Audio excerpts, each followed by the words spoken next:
Și cum o duci, frate, frățiorul meu, pâinea pe unde-ți câștigi, frățiorul meu?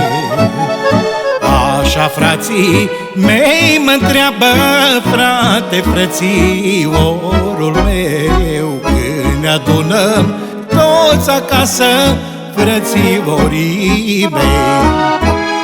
Și-amintiri de mult uitate, era eu de acasă lăsate, depănăm cu drag zâmbind, când eram copii de mult. Viața pe umăr ne bate și-am îmbătrânit, măi frate. Seamă anilor n-am luat, dar nici nu ne-or iertat.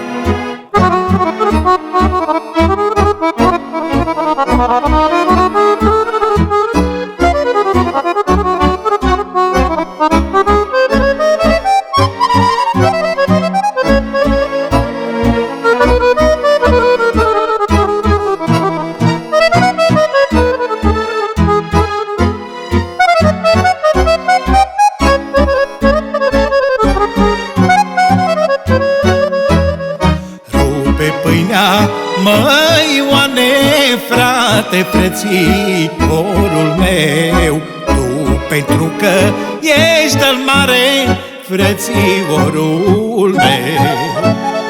Tu adus-o mama caldă, frate, frățiorul meu, la toți frații să o împartă, frățiorii mei.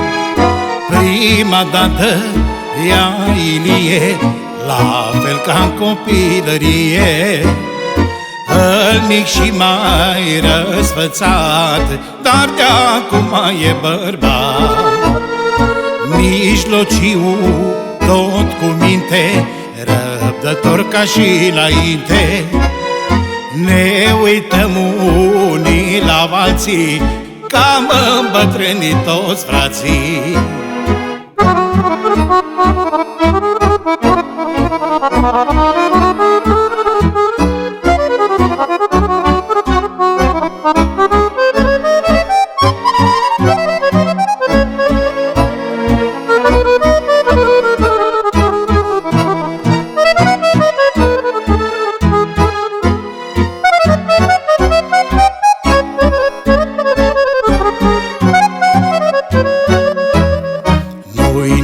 Schimbat acasă, frate, frățiorul meu, nici florile din fereastră, frățiorul meu.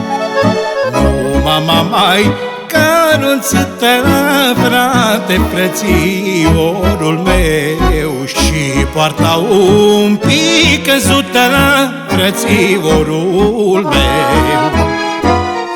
Am uitat să fim copii, ne-au îndepărtat banii, ca să câștigăm o pâine, ne-am înstrăinat prin lume.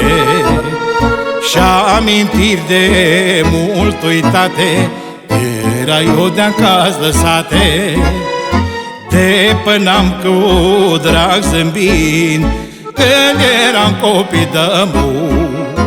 Dar seamă anilor n-am luat, dar nici nu ne-or iertat.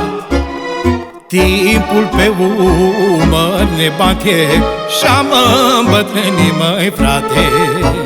Dar seamă anilor n-am luat, dar nici nu ne-or iertat. Timpul pe umăr ne bate și-am îmbătrânit, măi frate.